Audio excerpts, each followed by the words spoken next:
Bom dia! Nosso grupo é composto por mim, Renato e Rânia, e nós vamos apresentar um estudo de caso na realização do pré-diagnóstico energético em estabelecimentos de ensino da região de São João del Rei. Projetos de Eficiência Energética, os PEE. A partir da resolução de número 394, de 17 de setembro de 2001, foram estabelecidos critérios para a aplicação de recursos em projetos de eficiência energética. E desde então, esses projetos de eficiência energética eles devem seguir o modelo proposto pelo Manual do Programa de Eficiência Energética, que é dado pela ANEEL. A eficientização de sistemas energéticos tem como um principal objetivo eliminar o desperdício de energia. Isso representa a redução dos investimentos em novas linhas de transmissão e novas usinas. O pré-diagnóstico energético. Uma das principais etapas para a efetivação de um projeto de eficiência energética é a realização do pré-diagnóstico energético. Ele consiste em uma avaliação preliminar que tem por objetivo determinar o potencial de economia de energia de uma dada região, de uma dada instalação. Além do aspecto tecnológico envolvido na eficiência energética, muito se tem discutido a respeito da propagação da eficiência energética na sociedade, como mudanças culturais mesmo, mudanças de hábito, rotinas, e também essa sua aplicação nas indústrias, que também geram significativas reduções nos custos de energia elétrica dessas indústrias. No processo de pré-diagnóstico em questão, nesse artigo, nesse estudo de caso, foram envolvidos 30 alunos do curso de engenharia. E esse projeto ele contribuiu para a formação desses futuros profissionais, para que eles já tenham implementadas nas suas futuras atividades, nos seus trabalhos e nas suas pesquisas, essa preocupação com a eficiência energética. E também essas atividades relacionadas à eficiência energética, essa atividade ela fez com que a própria universidade também atuasse na propagação dessa cultura. Por que se optou por atuar em estabelecimentos de ensino da região de São João del Rei? Por que se optou por essa região, por esses estabelecimentos de ensino dessa região? No artigo, os estudantes, em parceria com a Companhia Energética de Minas Gerais, optaram por atuar em estabelecimentos de ensino dessa região de São João del Rei, porque eles acreditaram que a eficientização energética dessas instituições apresentaria um grande impacto na comunidade local, com a redução de custos de energia e a melhoria na iluminação, já que a instituição tinha cursos noturnos.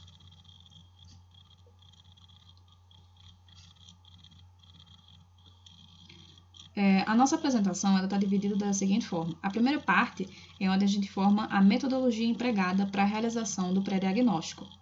A segunda parte é onde os resultados obtidos são apresentados.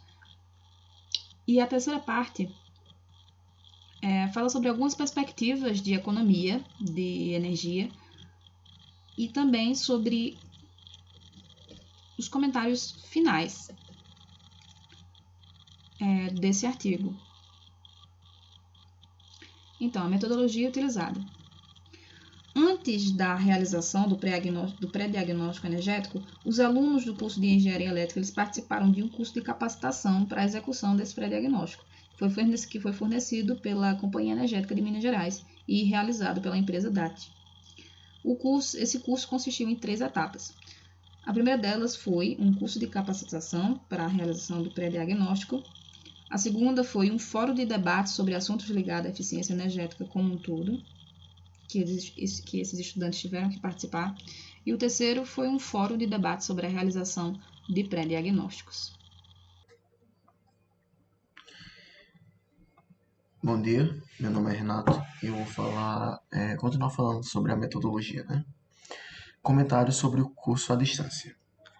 Bom, como foi utilizado um curso para a capacitação teórica dos alunos pela internet, é necessário falar sobre como o ensino à distância tem suas vantagens e desvantagens, tanto nesse âmbito aí. Vantagens. Uso de recursos como animação gráfica e interatividade, e maior interatividade. Maior troca de informações entre os alunos e os professores, né, tanto com os funcionários, tudo isso também através da internet. E uma maior flexibilização dos horários para o acesso às aulas, né? No caso, as aulas ficaram gravadas e eles poderiam assistir a qualquer horário. E as desvantagens: dependência da internet e a falta de contato pessoal entre os participantes e os tutores. É basicamente o ensino remoto, né? Como o nosso, como exemplo. Bom, trabalho de campo. Quando os alunos, né, eles terminaram os cursos online, eles foram colocar todo o conhecimento que eles aprenderam na parte teórica nesse curso em prática, né? Realizando o pré-diagnóstico energético das instituições que foram selecionadas previamente. Os alunos, como já foi dito, eles estavam participando mais ou menos cerca de 30 indivíduos, 30 alunos.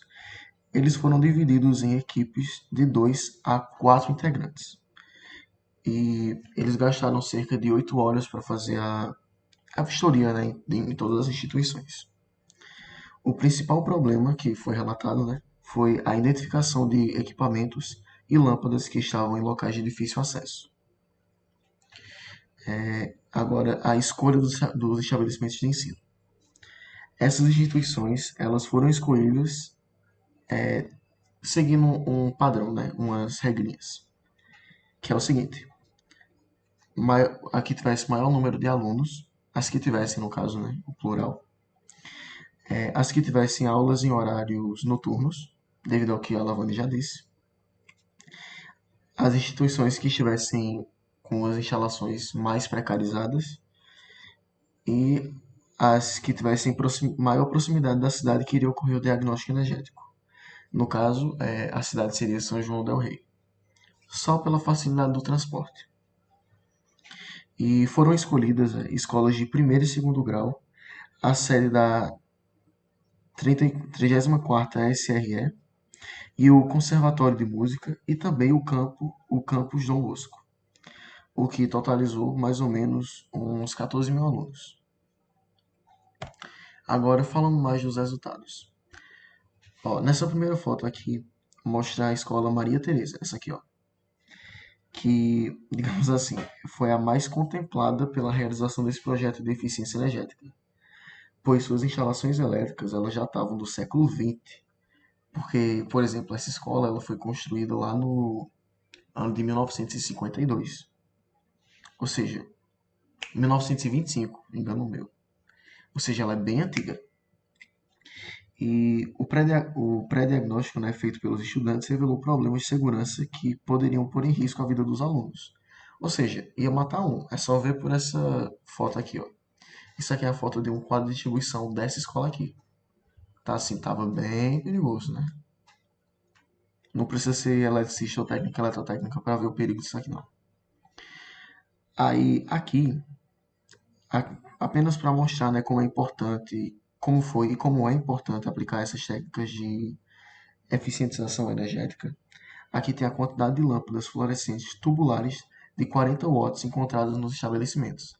Aí aqui ó, temos o campus Dom Bosco, que era maior. Foram contadas mais de 2.586 lâmpadas de 40 watts.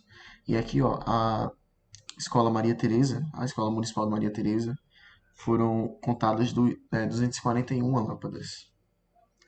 Ou seja, resumindo aqui, todos os estabelecimentos que foram abraçados, né, por essa iniciativa de eficientização energética totalizaram essas instituições 5.112 lâmpadas de 40 watts. Olá, bom dia, meu nome é Rania, estou integrada ao grupo de Alavani e de Renato e vou dar continuidade na abordagem do caso 3, que veio sendo apresentado até agora. Então, fala-se na avaliação dos pré-diagnósticos, ou seja, os alunos envolvidos no caso apresentado no PDF que o professor enviou, evidenciaram alguns problemas e dentre eles se destacaram a falta de documentação sobre as instalações elétricas, a falta de informação sobre o funcionamento de equipamentos que estavam usando, bem como a falta de identificação sobre as grandezas elétricas nos equipamentos avaliados, ou seja, os mesmos aqui, e também a não existência de um responsável pela manutenção das instalações elétricas de certas escolas. Mas também, além desses problemas que realmente eram os primordiais da avaliação que foi descrita no trabalho, foi observado que em algumas escolas se utilizam apenas a metade das lâmpadas que estão sugeridas nas instalações elétricas. Ou seja, esse modo de racionamento, ele é totalmente inadequado, levando em conta que há, nesse caso, uma diminuição do nível de iluminação das salas. E quando tem-se essa baixa de nível de iluminação, prejudica diretamente o rendimento tanto dos alunos quanto dos professores. Então, quando a gente está nas aulas de instalações elétricas, em que a gente aprende os níveis de iluminação, a gente entende que elas são primordiais para os tipos de ambientes em que você está inserido. Ou seja, exemplo, se você está no quarto, a iluminação tem que ser mais quente. Se você está em um escritório que você precisa se concentrar em algo, a iluminação ela precisa ser mais fria, ela precisa ser mais clara. Então, isso vai influenciar diretamente nesse tipo de rendimento. E cientificamente comprovado. E também a convivência dos alunos com esses problemas ajuda no aprimoramento, de certa forma, de senso crítico. Também para analisar criticamente, né, sendo redundante, a importância de se analisar um trabalho que é desenvolvido. Então, passando por isso e levando em conta a redução de energia que é proveniente da troca de lâmpadas fluorescentes de 40 watts por lâmpadas fluorescentes mais modernas de 32 watts, percebe-se uma economia de um percentual de 20% nos casos, e que esse percentual ele é aproximadamente 41 mil watts. Como está nessa tabelinha aqui, que foi apresentada anteriormente, é 40.896 watts, então realmente está aproximado. E isso está atrelado também com um alívio no sistema de horário de ponta, uma vez que nessas